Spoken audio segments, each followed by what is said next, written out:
December 23rd, 1942. The ruins of the Red October factory. Stalingrad.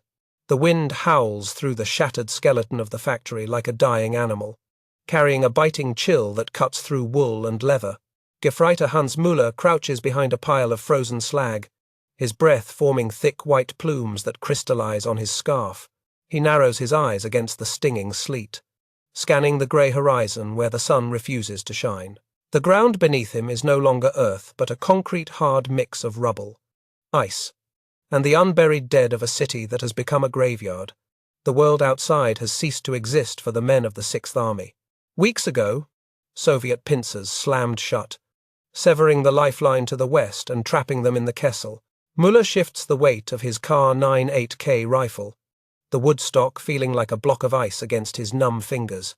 Rumours had whispered of a relief force coming to break the ring. However, the distant artillery fire from the west grows fainter every hour, a fading heartbeat that signals the catastrophic failure of their only hope for rescue and the death of Operation Winterstorm. Müller's unit, the remnants of a grenadier regiment, holds a precarious position north of the Tartar wall. They are no longer a cohesive fighting force, but a ragged collection of survivors huddled in the wreckage of industrial machinery. The battalion command post has gone silent, the radio operator receiving only static and the occasional taunting broadcast from Russian propaganda speakers. They are effectively cut off, isolated from the main German defensive lines by Soviet infantry that infiltrated the rail yards during the night. The heavy realization settles in Müller's gut, a sensation that feels significantly colder than the freezing air surrounding him. Supply drops have become a cruel joke. In the early days, Junkers Ju-52 transports would brave the flak to drop canisters of ammunition and fuel. Now, the sky belongs to the Red Air Force. Müller watches a distant speck in the sky, a lone German transport plane, attempting to navigate the gauntlet of anti-aircraft fire. Tracers stitch the grey clouds, and a moment later, the plane erupts into a ball of orange flame, plummeting to the earth. The promise of food or fresh ammunition dies with the crew, leaving the men on the ground with empty bellies and dwindling hope. Eyes front. Müller. A raspy voice croaks from the adjacent foxhole.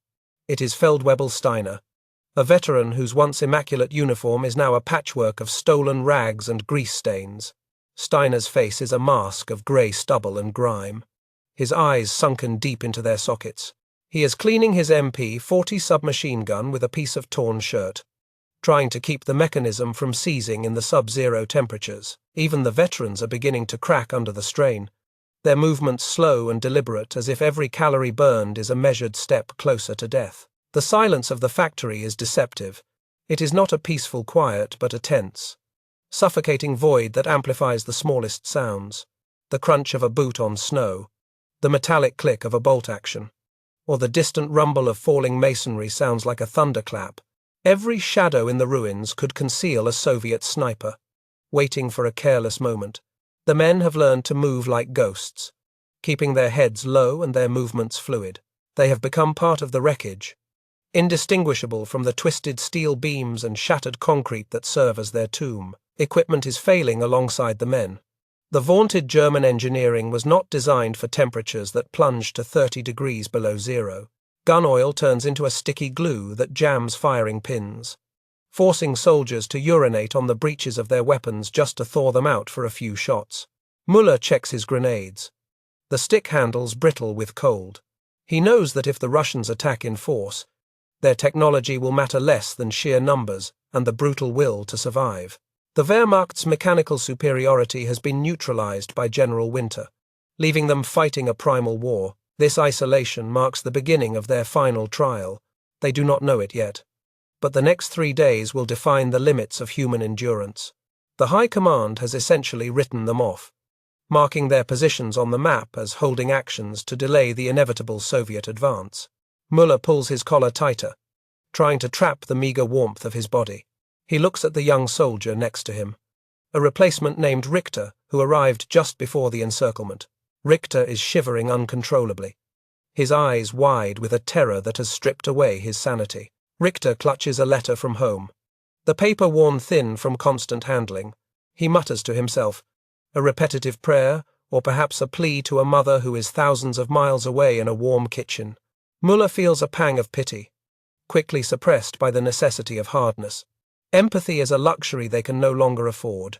To care too much is to invite weakness, and weakness in Stalingrad means death. Muller reaches over and roughly pushes Richter's head down below the parapet, just as a sniper's bullet cracks the air where the boy's helmet had been.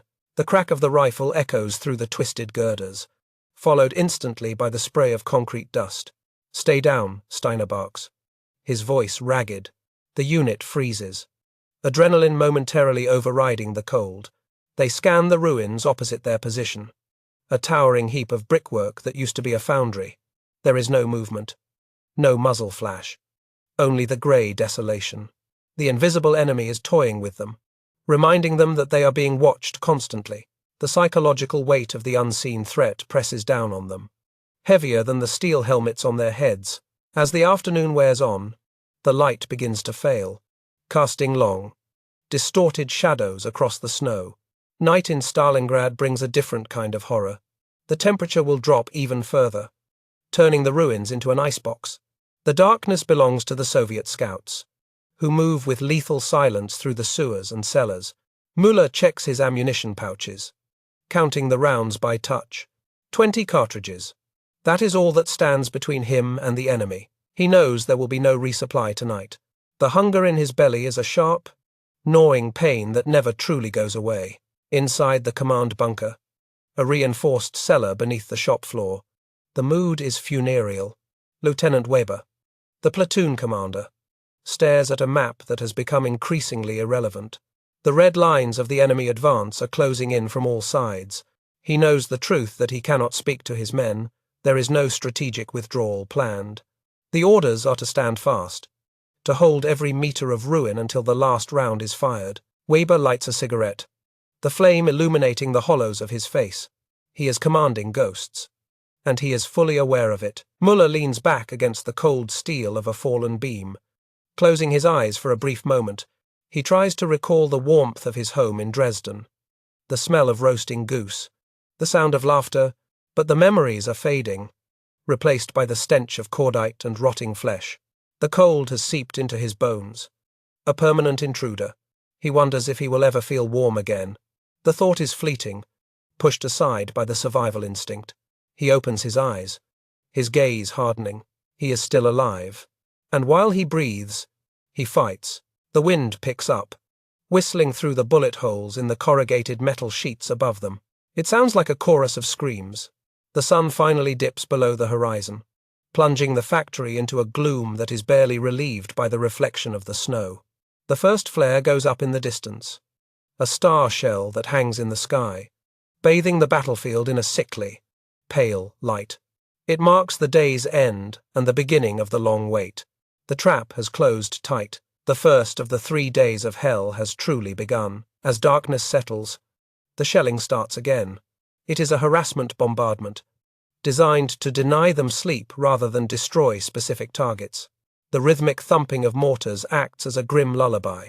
Muller pulls his blanket tighter, knowing it offers little protection against the shrapnel or the cold. He stares out into the blackness, watching for the telltale movement of white-clad figures in the snow.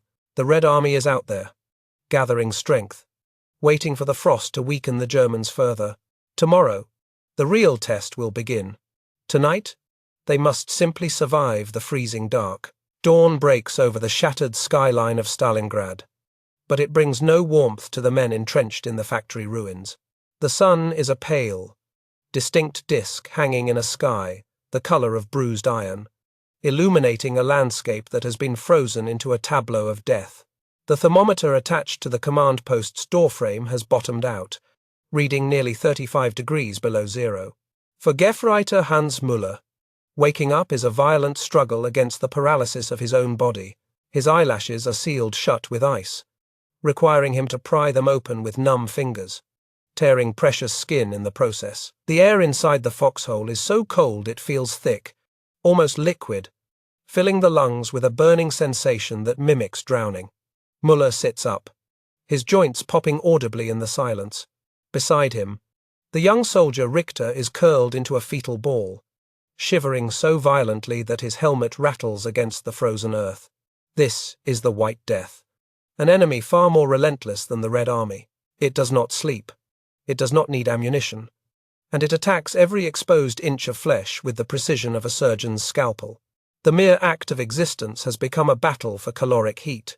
Breakfast, if it can be called that, arrives in the form of a frozen block of black bread. The loaf is as hard as the granite cobblestones of the factory yard, utterly inedible in its current state. Müller draws his bayonet, using the heavy handle to chip away small shards of the bread, which he places on his tongue to melt. It takes agonizing minutes to soften a single piece enough to swallow. The calories provided are negligible compared to the energy his body burns just trying to maintain a core temperature. Starvation and freezing are twin predators. Circling closer with every passing hour, Feldwebel Steiner crawls through the trench line, inspecting the men with a critical eye. He is looking for the telltale signs of severe frostbite, the waxy, yellow patches on noses and cheeks that signal the death of tissue. He stops at a machine gunner whose gloves have worn through at the fingertips. The man's fingers are black and swollen, resembling charred sausages rather than human hands. Steiner says nothing, simply nodding grimly. There are no medical evacuations, no field hospitals left to treat them.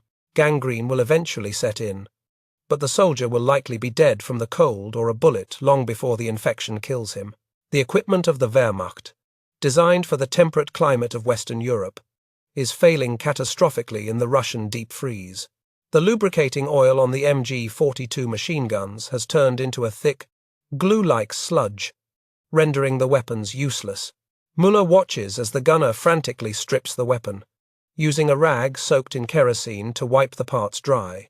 They have learned the hard way that a dry gun is better than a lubricated one in these temperatures. Some men resort to urinating on the breech mechanisms to thaw them out during a firefight, a desperate measure that provides only a few minutes of functionality before the metal freezes again, this time harder than before. Müller checks his own Kar 98K, cycling the bolt with extreme care. The metal is so cold that touching it with bare skin results in an instant freeze burn, stripping the flesh away as if it were seared by fire. He wraps old rags around the stock and the trigger guard, creating a makeshift insulation. Every movement is slow and deliberate. The extreme cold slows the synapses of the brain, making simple tasks like reloading or tying a bootlace feel like complex engineering problems. The lethargy is dangerous, a seductive whisper urging them to just close their eyes and sleep. Around mid-morning, a buzz grows in the western sky, momentarily lifting the spirits of the trapped men. It is a flight of 3 Junkers Ju-52 transport planes, lumbering low over the city in a desperate attempt to deliver supplies. Müller squints against the glare, watching the tri-motor aircraft navigate the deadly airspace. They are the umbilical cord to the Reich, the only proof that they have not been completely forgotten by the High Command. However, the Soviet anti-aircraft batteries stationed on the Volga's eastern bank are waiting, their barrels tracking the slow-moving targets with lethal anticipation. The lead plane is hit almost immediately. A shell tears the starboard wing apart, sending the aircraft into a sickening spin. There is no explosion, just the terrible sound of stressing metal and screaming engines as it plummets into the ruins of the workers' housing district. The second plane immediately banks hard, jettisoning its cargo canisters prematurely in a desperate bid to gain altitude and escape. The canisters drift down on parachutes, but the wind carries them agonizingly out of reach, dropping them squarely into the no-man's land controlled by Soviet snipers. It is a cruel taunt, watching survival drift away on the breeze. Müller turns away, the hope in his chest extinguishing like a candle in a gale. There will be no mail, no chocolate, no ammunition today. The realization solidifies the feeling of abandonment. They are ghosts fighting for a patch of rubble that the world has already written off. The mood in the trench shifts from anxiety to a dark, nihilistic resolve. If they are to survive, they cannot rely on the sky. They must rely on what they can take from the earth and from the dead. Scavenging becomes the primary duty of the day, a grim necessity that overrides all military protocol. Steiner orders a small detail to crawl out toward a crater where a skirmish had occurred 2 days prior. Müller volunteers, not out of bravery, but because moving generates heat They crawl on their bellies through the snow, keeping low to avoid the gaze of the snipers in the department store ruins across the square. The objective is a cluster of frozen bodies, German and Russian alike, that have been preserved by the cold. It is a macabre shopping trip where the currency is opportunity and the cost is the risk of a bullet to the head. They reach the first body, a Soviet infantryman half buried in a drift. Muller feels no revulsion as he rolls the corpse over. The man's face is a mask of ice, but his feet are clad in Valenki thick felt boots that are superior to the hobnailed leather jackboots of the Germans. With numb, fumbling hands, Muller works to pry the boots off the dead man. They are stiff and frozen to the corpse's legs, requiring him to use his knife to cut the laces and leverage them free. It is a desecration, but the warmth of the felt could mean the difference between keeping his toes or losing them. Nearby, Richter is stripping a dead German lieutenant of his greatcoat. The officer no longer needs the wool, and Richter's own tunic is threadbare and riddled with shrapnel holes.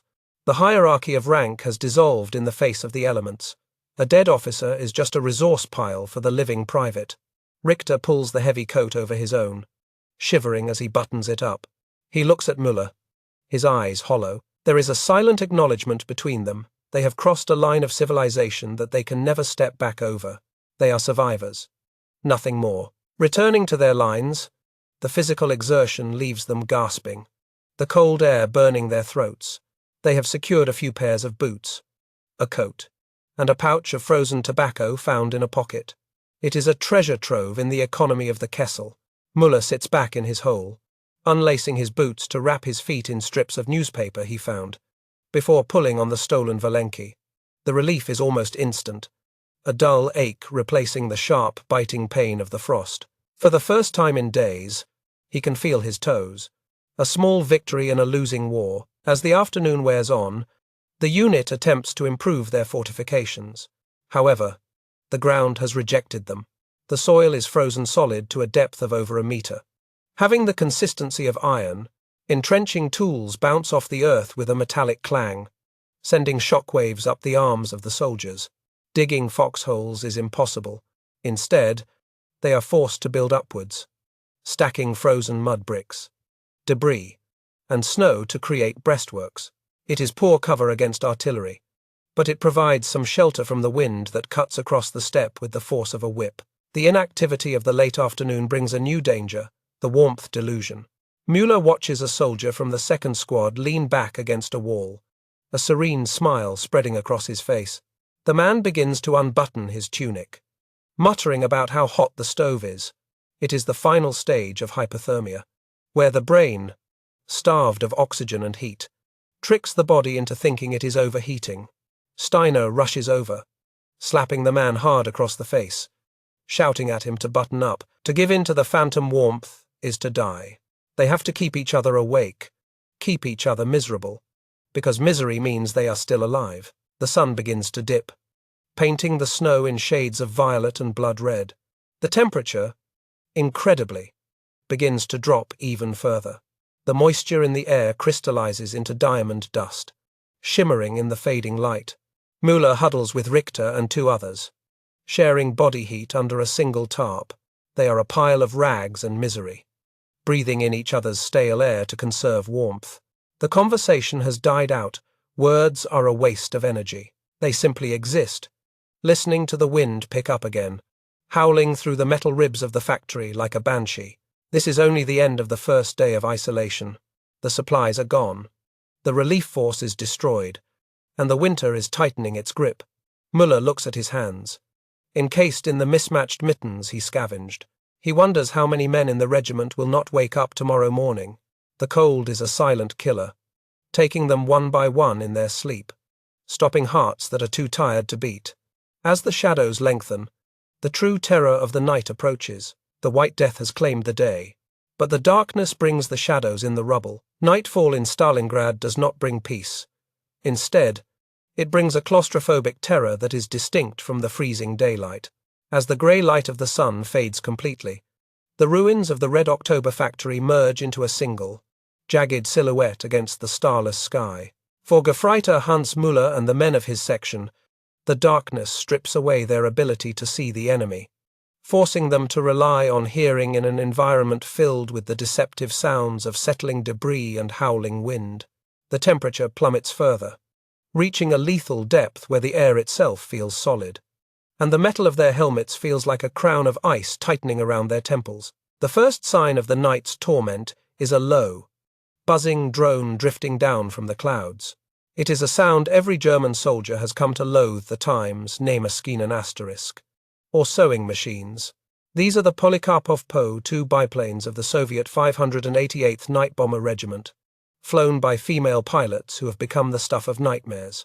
The planes are canvas and wood, flying so low and slow that they are nearly impossible for the heavy anti-aircraft guns to track. They putter around in the darkness above the factory, circling like vultures, their engines emitting a rhythmic, taunting pulse that grates on the shattered nerves of the men below. Suddenly, the engine noise cuts out. This silence is far worse than the buzzing, for it means the pilot has cut the throttle to glide silently toward a target. Müller presses himself flat against the frozen rubble, covering his head with his arms. There is no whistle of a falling bomb, only a sudden, cracking explosion 50 meters to his left. The night witches drop small fragmentation bombs or even simple grenades by hand from the cockpit. They rarely cause massive structural damage, but their purpose is psychological. They ensure that no German soldier can close his eyes, keeping them in a perpetual state of adrenaline-fueled exhaustion that slowly unravels the mind. Sleep deprivation has become a weapon as potent as any artillery barrage. Müller watches the men around him, their eyes wide and bloodshot, staring vacantly into the blackness. To sleep is to risk freezing to death or having your throat slit by a Soviet scout, but the body screams for rest. They have adopted a rotation system where one man watches while two try to doze. But true sleep is impossible. The moment eyelids droop, the crack of a sniper's rifle or the blast of a biplane's bomb jolts them back to a heart-pounding wakefulness. The line between reality and hallucination begins to blur, with shadows dancing in the periphery of their vision. The darkness transforms the battlefield into the domain of the sniper. During the day, they hunt by sight. At night, they hunt by carelessness. A soldier in the neighboring platoon makes the fatal mistake of striking a match to check his watch under his poncho. The tiny flare of light, shielded as it is, acts like a beacon in the pitch black. A split second later, a single shot rings out from the direction of the foundry, and the soldier collapses without a sound. The Soviet snipers, masters of their craft, have memorized the German positions and wait hours for a single error. The lesson is reinforced instantly. Light is death. This is the essence of Times Rattenkrieg asterisk. The War of the Rats. There are no front lines here, no sweeping maneuvers of tanks and infantry. The battle is fought in cellars, sewers, and the hollowed-out shells of buildings. The enemy is not just in front of them. They are underneath the floorboards and in the rafters above. Müller grips his MP-40, his knuckles white. He knows that Ivan is crawling through the subterranean tunnels that crisscross the factory complex, moving silently to pop up behind German lines. The fear of being surrounded or stabbed in the back creates a paranoia that makes the skin crawl. Around midnight, the wind shifts, carrying a sound that makes the hair on Müller's neck stand up. It is not the wind, nor the groan of metal, but the distinct, rhythmic clinking of equipment. Someone is moving through the scrapyard to their immediate front. Steiner hears it too. He signals silently to the squad, a gesture felt rather than seen. They raise their weapons, clicking off the safeties with agonizing slowness to avoid making a sound. The darkness is thick and impenetrable, hiding whatever horror is creeping toward them over the frozen slag heaps. Steiner fires a flare pistol into the air. The magnesium round hisses as it arcs upward, bursting into a blinding white light that drifts slowly down on a parachute. For a few seconds, the factory yard is illuminated in stark relief, shadows stretching long and distorted. Caught in the open, 20 meters away, is a squad of Soviet scouts clad in white snow camouflage suits. They freeze for a heartbeat, looking like ghosts materialized from the snow itself. Then, chaos erupts. The Russians charge forward, firing their PPS-41 submachine guns from the hip, the burp of the weapons tearing through the silence. Müller opens fire. the recoil of his rifle punching against his shoulder. The muzzle flashes strobe in the darkness, illuminating the grimacing faces of the attackers. It is a brutal, close-quarters melee. Grenades are thrown back and forth, the explosions deafening in the confined spaces of the ruins. A Soviet soldier vaults over the barricade, landing on top of Richter. They grapple in the snow, a tangled mass of limbs. Müller swings his rifle butt, striking the attacker, while Steiner finishes the job with a burst from his submachine gun. The violence is frantic, primal, and over in less than a minute. As quickly as they appeared, the surviving Soviet scouts melt back into the shadows, dragging their wounded with them.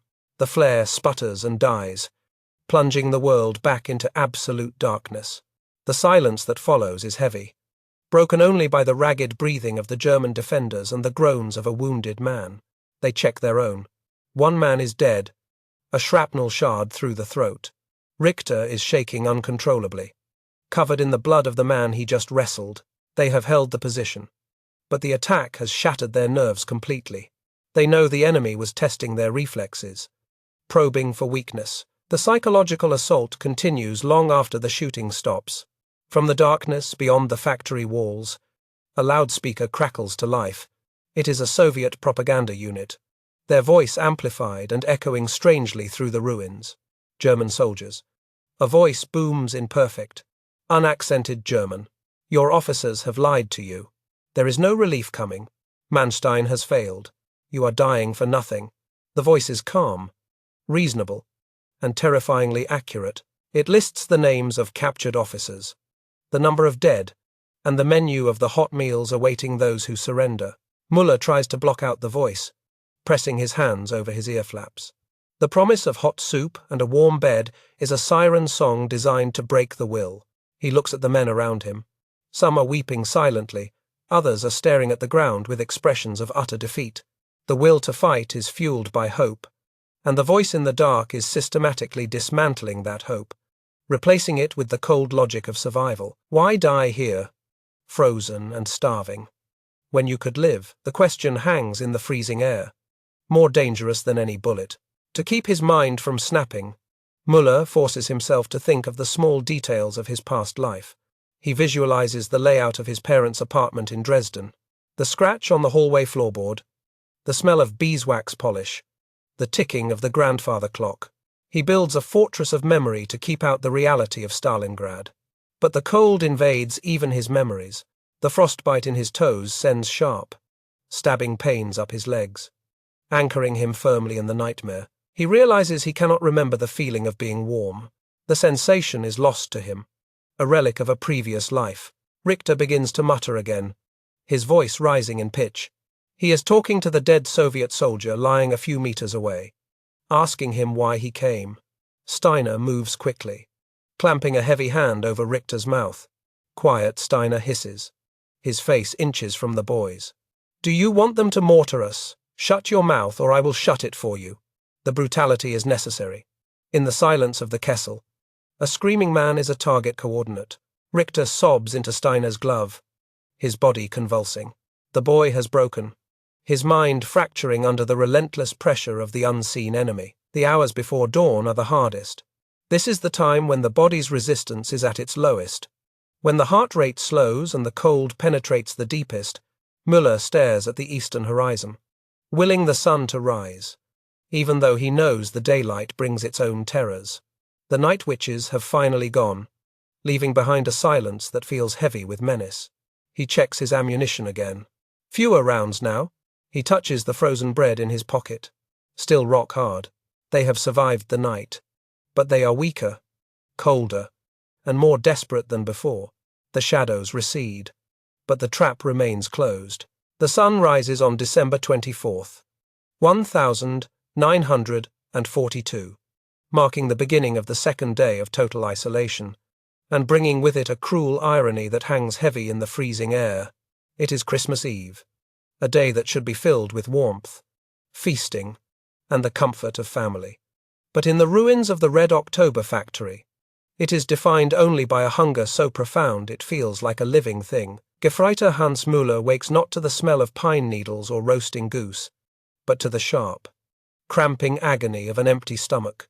The hunger is no longer a simple appetite, it is a physical assault, a gnawing beast that claws at his insides, demanding fuel that simply does not exist. The morning ration distribution is a grim ritual that strips away any remaining illusions of military order or logistical competence. A runner from the company command post crawls into their sector, dragging a canvas bag that looks terrifyingly light. There are no field kitchens, no steaming tureens of goulash. Instead, the runner produces a single, frozen loaf of Times, Kommissbrot times the standard issue dark rye bread, and drops it onto a crate. This single loaf is meant to sustain the entire squad of 10 men for the next 24 hours. The math is simple and devastating, less than 100 grams of bread per man. Feldwebel Steiner takes charge of the distribution, drawing his combat knife with the solemnity of a priest performing a sacrament. The men gather around in a tight circle, their eyes fixed on the loaf with an intensity that borders on madness. Steiner saws through the rock-hard crust, measuring each slice with obsessive precision to ensure absolute equality. A difference of a single crumb could incite a riot in their current state. The sound of the knife rasping against the frozen bread is the only noise in the trench. Müller receives his portion, a thin, dark slab that fits in the palm of his hand. It is his breakfast, lunch, and dinner. Müller does not eat his ration immediately. Instead, he stares at it, fighting the primal urge to wolf it down in a single bite. He knows that to eat it all now is to invite a terrifying emptiness later in the day. He breaks off a tiny corner, placing it on his tongue and letting it dissolve slowly, savoring the sour taste of the rye and the sawdust filler. The saliva floods his mouth, painful in its intensity. Around him, the other men are engaged in similar rituals, eating with their eyes closed, trying to trick their brains into believing they are consuming a meal rather than a meager snack. By midday, the caloric deficit begins to manifest in frightening physiological ways. The men move in slow motion, their limbs feeling as heavy as lead. When Müller stands up too quickly to check the perimeter, his vision grays out, black spots dancing before his eyes as his blood pressure bottoms out. This is the Stalingrad stare taking hold, hollow eyes set in gaunt, skull-like faces, staring through objects rather than at them. The body, denied external fuel, has begun to cannibalize itself, consuming muscle tissue and fat reserves to keep the vital organs functioning in the sub-zero cold. They are slowly dissolving from the inside out. Desperation drives the men to scavenge for anything that might contain a single calorie of energy. In a crater near the factory wall lies the carcass of a transport horse that was killed by artillery fire days ago. It is a frozen statue of a beast, rigid and covered in frost. Müller and Richter crawl out to it with a hatchet, hacking at the stone-hard flank. The meat is stringy and purple, frozen so solid that it shatters like glass rather than slicing. They manage to chip away a few chunks of flesh, ignoring the fact that the animal has been dead and unpreserved for nearly a week. In the kessel, rot is suspended by the frost, and hygiene is a forgotten concept. Back in the shelter of the ruined workshop, they attempt to cook their prize. Fuel is as scarce as food, so they burn splinters of furniture and shredded accounting ledgers found in the factory offices. They melt snow in a steel helmet and drop the frozen horse chips into the bubbling water. The smell that rises is not appetizing. It is the stench of wet hair and old blood. Yet, to the starving men, it is the finest aroma in the world. They pass the helmet around, drinking the grey, greasy broth.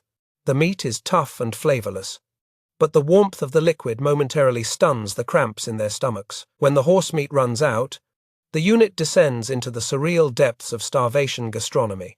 A soldier from the 2nd Fire Team suggests boiling their leather equipment to extract the fats used in the tanning process. It is a rumour that has circulated through the 6th Army that soup can be made from belts and boot tongues. Müller watches as they cut up a leather support strap and drop it into boiling water. The resulting brew smells of chemicals and shoe polish. They chew on the leather strips for hours, their jaws aching, swallowing the bitter water. It offers no nourishment, only the tragic illusion of eating. The psychological toll of the hunger is perhaps worse than the physical pain. Hallucinations become common as the brain struggles to function on zero glucose. Müller finds himself staring at a pile of snow and seeing a white tablecloth laden with pastries. The smell of fresh coffee wafts through the stench of cordite, so real that he flares his nostrils to inhale it. He shakes his head violently to clear the vision, terror gripping him. He has seen men wander out of their foxholes, chasing imaginary food trucks, only to be cut down by Soviet snipers. To lose one's mind to hunger is a death sentence. Discipline begins to fray at the edges as the primal instinct for self-preservation overrides military training. A scuffle breaks out near the heavy machine gun position. Two soldiers are wrestling in the snow, striking each other with weak, clumsy blows. They are fighting over a tin can found in the rubble, which one believes contains condensed milk. Steiner intervenes, kicking the men apart and snatching the can. He opens it with his bayonet, only to find it filled with congealed axle grease. The combatants stare at the grease, weeping openly, not from pain, but from the crushing disappointment. The dignity of the Wehrmacht has been reduced to brawling over trash. Lieutenant Weber visits the position in the early afternoon, his presence meant to bolster morale. The officer looks shocking. His uniform hangs off his frame like a sack, and his cheekbones threaten to tear through his skin. He offers no patriotic speeches today. He knows that words cannot fill empty bellies. Instead, he passes a single cigarette to be shared among the squad. Tobacco suppresses the appetite. A small mercy in a world of torment. Weber smokes a few drags and looks at Müller with eyes that are full of apology.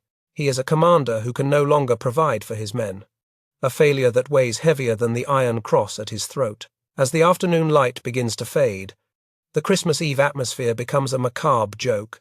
Someone in a neighboring platoon starts singing Still Nacht, Silent Night. The voice is cracked and weak, drifting through the ghostly ruins. Müller listens, tears freezing on his cheeks before they can fall. The song triggers a cascade of memories: the Christmas tree in the market square, the taste of gingerbread, the warmth of a fire. The contrast between those memories and the frozen hell of the factory is too much to bear. Richter covers his ears, rocking back and forth, begging the singer to stop. The lack of food exacerbates the effects of the cold. Without calories to burn, the body cannot generate heat. Müller feels the freeze settling deep into his core, a numbness that starts in the extremities and creeps inward toward the heart. He huddles closer to the small fire they made for the horse soup, but the flames have died down to embers. The lethargy returns, heavier than before. It would be so easy to just lie down, to stop fighting the hunger and the cold. The will to survive is a muscle that must be flexed constantly, and it is tiring. Müller looks across the no-man's land toward the Soviet lines. He can see the smoke of their field kitchens rising into the twilight sky. The wind carries the faint scent of cabbage soup and pork. It is psychological torture of the highest order. He wonders, for a brief, traitorous second, what it would be like to walk across the line with his hands up. Would they shoot him, or would they feed him? The thought of a bowl of warm soup is almost enough to make him consider treason. He looks at Steiner, who seems to read his mind. The sergeant shakes his head slowly. A silent warning. Darkness descends on Christmas Eve, bringing the second day of isolation to a close. They have eaten leather, rotten horse meat, and sawdust bread. They are weaker than they were at dawn, their reserves depleted to critical levels. The hunger pains have settled into a dull, constant ache that radiates through the entire body. Müller checks his rifle, his hands trembling with weakness. He knows that the Soviets are well fed and gathering for a strike. The hunger has hollowed them out, making them brittle. If the enemy hits them hard now, they might simply shatter. The night brings no feast, only the promise of another vigil in the freezing dark. The deceptive calm of the mid-afternoon is shattered not by a scream, but by the deep, resonant rumble of diesel engines coming to life. It is late on Christmas Eve, and the Soviet commanders have decided to deliver their gift in steel and high explosive. Gefreiter Müller, dozing fitfully against a frozen stanchion, is jolted awake by the vibration travelling through the ground. Dust drizzles from the ceiling as the shelling begins. This is not the harassment fire of the previous nights. This is a creeping barrage, a curtain of fire and shrapnel walking steadily toward their position to soften them up for the kill. The world dissolves into concussive noise and choking grey dust. Heavy mortar rounds slam into the factory courtyard, turning the frozen slag heaps into deadly projectiles. A direct hit on the neighboring sector collapses a brick wall, instantly burying 2 men alive under tons of masonry. Muller curls into a ball at the bottom of his shallow foxhole, pressing his hands over his ears. His mouth open to equalize the pressure, the air turns solid with the overpressure, slamming against his chest like a physical blow. There is no strategy here, only the lottery of ballistics. Survival is entirely accidental as the earth erupts around them. As abruptly as it began, the shelling lifts, shifting its target to the rear areas to cut off retreat. In the ringing silence that follows, a new sound rises from the rubble, a terrifying, guttural roar of hundreds of voices screaming, "Ura!" The cry chills the blood more than the winter wind. Through the smoke, dark shapes detach themselves from the ruins of the foundry. A wave of Soviet infantry, clad in quilted jackets and white snow capes, surges forward across the no-man's land. They move with a reckless disregard for safety, driven by a fury that seems inexhaustible. The human wave is crashing directly onto Muller's depleted squad. "Fire! Open fire! Feldwebel!" Steiner screams, his voice cracking over the din. The squad's MG-42 opens up, the distinctive ripping canvas sound of times Hitler's buzzsaw times, tearing through the air. The gunner fires in short, controlled bursts to prevent the barrel from overheating in the cold air, sweeping the charging lines. Soviet soldiers drop into the snow, their white camouflage stained instantly with red, but more step over the fallen to take their place. Muller shoulders his Kar 98K, cycling the bolt frantically. He fires, reloads, and fires again, aiming for the center of mass. The targets are so numerous that missing is almost impossible. The sheer weight of numbers overwhelms the defensive perimeter. The Soviets breach the outer wall, pouring through the gap like floodwater. The battle devolves instantly from a firefight into a brutal, medieval brawl. The distance closes to less than 5 meters. Grenades fly back and forth, the explosions deafening in the confined space of the workshop floor. Muller throws his last stick grenade, ducking as the blast sprays shrapnel against his helmet. The tactical situation has collapsed.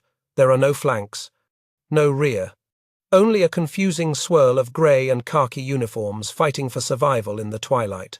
A Soviet soldier looms out of the dust, his PP-41 empty, wielding the weapon like a club. Muller has no time to reload.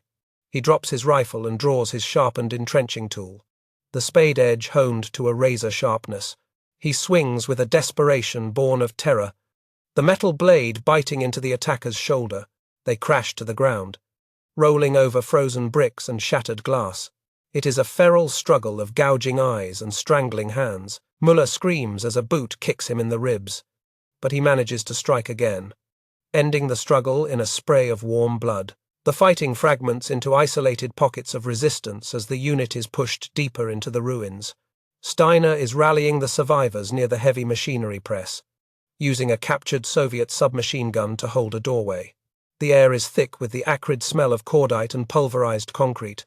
A grenade sails through a window, landing with a heavy thud near Richter.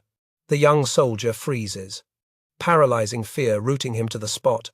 Steiner kicks the grenade into a sump pit just as it detonates, the muffled boom shaking the floor. They are being pushed back, room by room, surrendering the factory they bled for mere hours ago. Through a hole in the factory wall, the ugly snout of a T-34 tank appears, leveling its 76mm main gun at their position. The German machine gunner screams a warning, but it is too late. The cannon fires, the blast wave throwing Muller backward into a pile of scrap metal. The shell obliterates the machine gun nest, turning the crew into mist and twisted metal.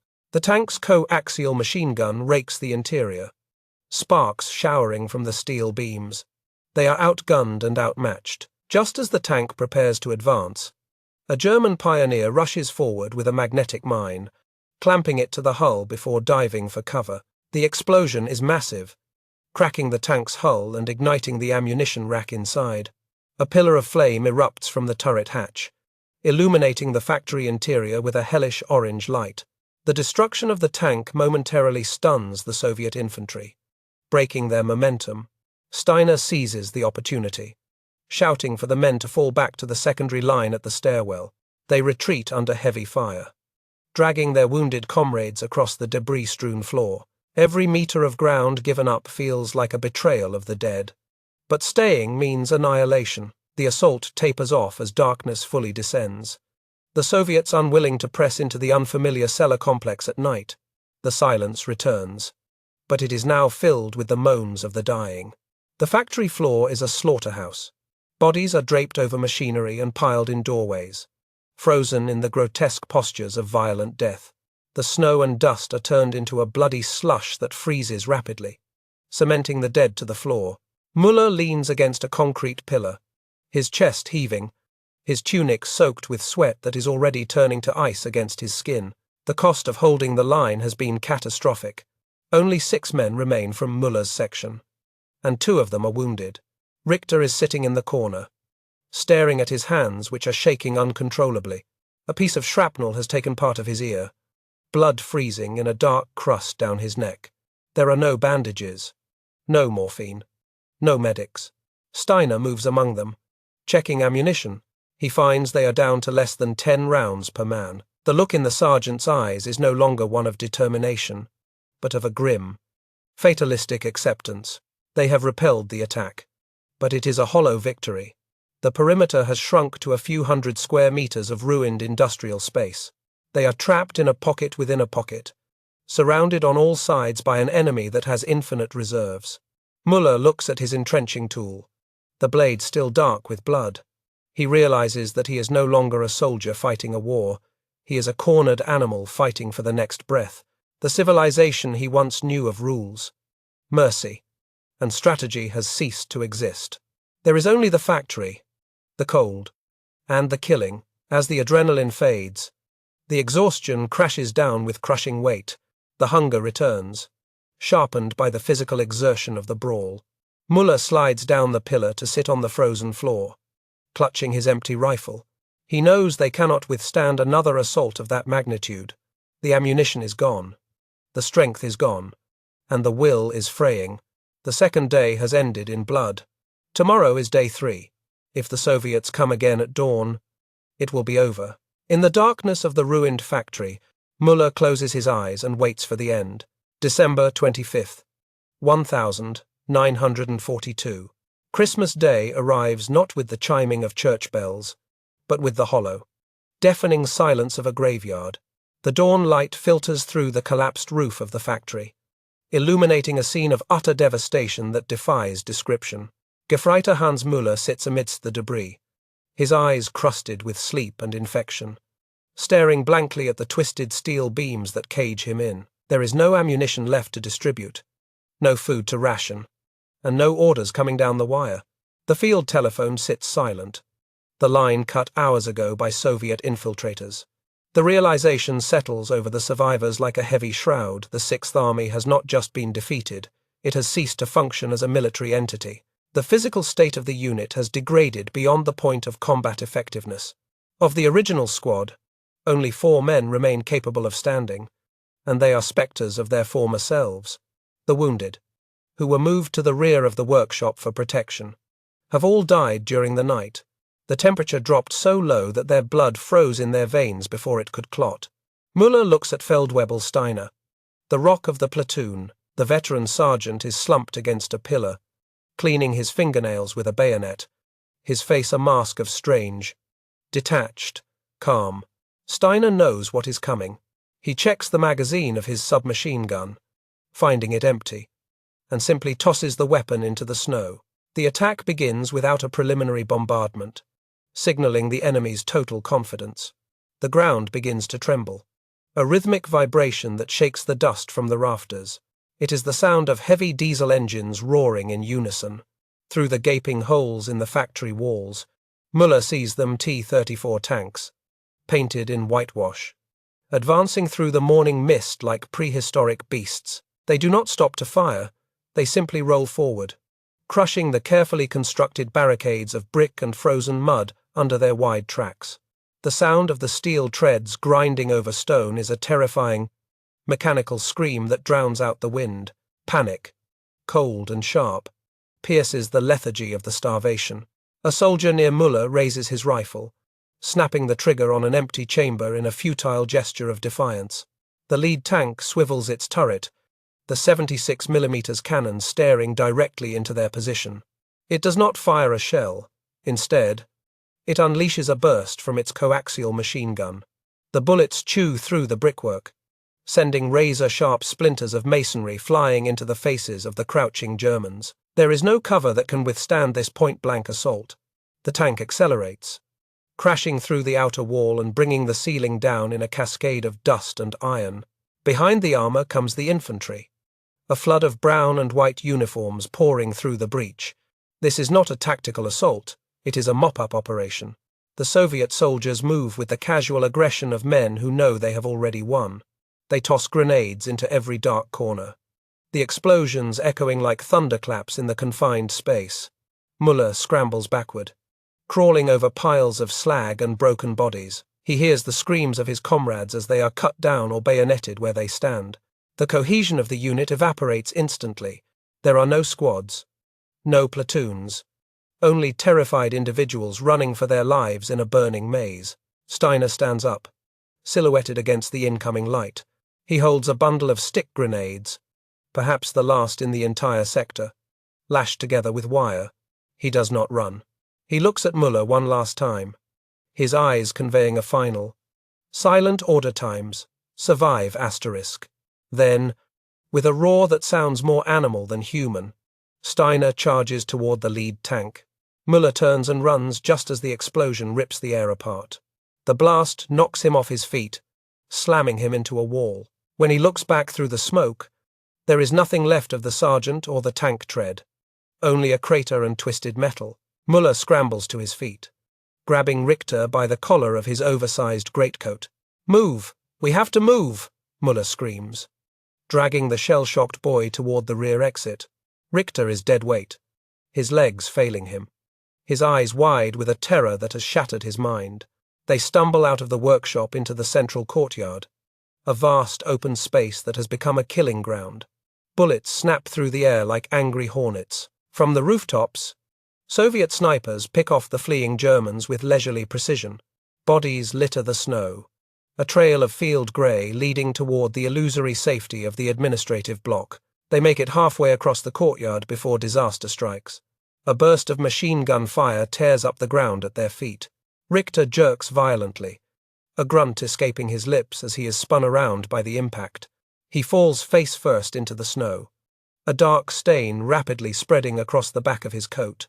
Muller skids to a halt, dropping to his knees beside the boy. Richter looks up, blood bubbling from his lips, his hand reaching out to grasp Muller's wrist. "Hans," he whispers, a plea for help, for mother, for an end to the pain. Muller looks at the boy, then at the advancing Russians. In that frozen moment, humanity loses its battle against the instinct to live. Muller knows he cannot carry Richter. To stay is to die. He pries Richter's fingers from his wrist, ignoring the look of betrayal in the dying boy's eyes. "I'm sorry," Muller gasps, the words tearing at his throat. He scrambles up and sprints toward the ruins, leaving Richter to die alone in the snow. Tears freeze on his face, mixing with the grime and blood. He has survived, but he has left a piece of his soul behind in that courtyard, buried under the weight of his own cowardice. Muller bursts into the basement of the administrative building, colliding with a group of officers who are frantically burning documents. The air is thick with the smoke of incinerated maps and personnel files. The scene is one of total anarchy. A colonel sits at a desk, a bottle of cognac in one hand and a Luger pistol in the other, staring at the wall. He does not even look up as Muller enters. The chain of command has dissolved completely. These men, once the architects of a lightning war, are now just frightened civilians in uniform, waiting for the inevitable knock at the door. The sounds of battle draw closer, echoing down the concrete corridors of the basement. Grenades detonate on the floor above, sending dust raining down on the fleeing staff. Muller pushes past the officers, finding a dark corner behind a stack of crates. He collapses there, his chest heaving, his lungs burning as if he has inhaled fire. He checks his rifle one last time. The bolt is frozen shut. He has no weapon, no leader. and no escape. The Kessel has finally crushed him. He pulls his knees to his chest, shaking uncontrollably, waiting for the footsteps that will mark the end of his war. Suddenly, the heavy steel door to the basement is blown off its hinges with a concussive blast. Smoke billows in, followed by the beams of flashlights cutting through the gloom. Hände hoch surrender, a voice bellows in heavily accented German. Soviet submachine gunners storm the room, their weapons leveled. The colonel at the desk raises the Luger to his temple. The shot is a sharp crack that signals the final capitulation of dignity. Müller watches the officer slump forward. He slowly uncurls his body, raising his trembling hands above his head. The fight is over. A young Soviet soldier, no older than Richter, approaches Müller. The boy's face is flushed with victory and the cold, his eyes hard. He presses the barrel of his PP-41 against Müller's chest. Müller closes his eyes, expecting the flash, the pain, the darkness. He holds his breath, his heart hammering against his ribs like a trapped bird. Seconds tick by, stretching into eternity. Then, the pressure of the barrel eases. The soldier spits on the floor and gestures with the gun barrel toward the door. Davai, he barks. Go. Müller stumbles to his feet, his legs feeling like water. He is herded out of the basement with the other survivors. A ragged column of broken men. They are pushed out into the blinding daylight of the courtyard. The shooting has stopped. The silence that follows is heavier than the shelling. It is the silence of total defeat. Müller looks around at the faces of his captors. There is no glory in their eyes, only exhaustion and a grim satisfaction. He looks at the spot where he left Richter, but the body is already covered by a fresh layer of falling snow. They are marched toward the edge of the factory complex.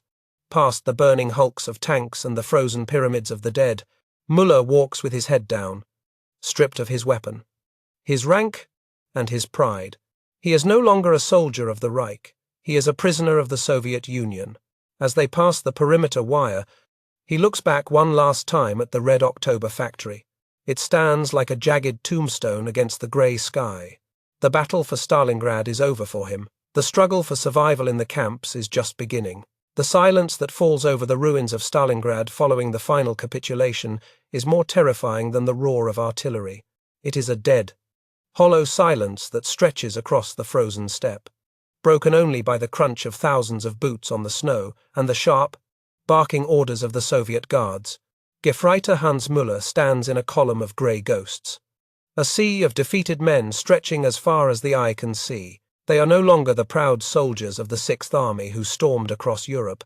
They are a shuffling mass of rags, disease, and starvation. The cityscape around them is a jagged skeleton of concrete and steel, a monument to the hubris that led them into this white abyss. The process of surrender is a systematic stripping of humanity, designed to reduce the individual to a mere number in the Soviet inventory. Soviet soldiers move down the lines, demanding watches, rings, and winter gear with the repetitive shout of Uri. Uri Müller hands over his grandfather's pocket watch, his last connection to a civilized past, without a flicker of emotion. Resistance is suicide. He watches as a defiant officer, refusing to surrender his Iron Cross, his pistol whipped into the snow and left behind. The dignity of rank has evaporated. A colonel is now worth no more than a private. They are all equal under the crushing weight of captivity. As the column begins to move, trudging eastward out of the city, the full scale of the catastrophe becomes visible. The streets are lined with the frozen corpses of those who died during the siege, their bodies stacked like cordwood to clear a path for the living. The wind howls through the shattered windows of the buildings, carrying the stench of gangrene and unburied death. Müller keeps his eyes on the boots of the man in front of him, falling into a trance-like rhythm. Step, drag, step, drag. To look up is to see the endless white horizon, a reminder of the thousands of kilometers that lie between him and a home he may never see again. News filters down the line in whispers, carried by the wind and the desperate need for information. Field Marshal Paulus has surrendered. The man who was promoted to the highest rank in the Wehrmacht by Hitler, specifically to encourage him to commit suicide rather than capitulate, is alive and in Soviet custody. The betrayal stings worse than the frostbite. The soldiers realized they were sacrificed for a propaganda victory that never came. They were promised relief, promised supplies, and promised glory. Instead, they were given a tomb of ice. The bitterness settles in their chests, a cold, hard knot that will never truly dissolve. The march into the steppe is a descent into a new circle of hell. The temperature drops to 40 degrees below zero. A cold, so intense it feels like it is burning the skin off their bones. The men are dressed in mismatched rags, wrapping their feet in straw and strips of blanket to ward off the frost. Muller feels the numbness creeping up his legs. The insidious advance of necrosis. He sees men simply stop walking. Their energy spent. They sit down in the snow, a peaceful expression crossing their faces as the hypothermia claims them. The guards do not waste bullets on them. They simply leave them to become part of the landscape. Hunger is the constant companion of the march, a voracious beast that gnaws at the sanity of the prisoners. Rations are non-existent. The Soviets barely have enough food for their own troops, let alone for 90,000 prisoners.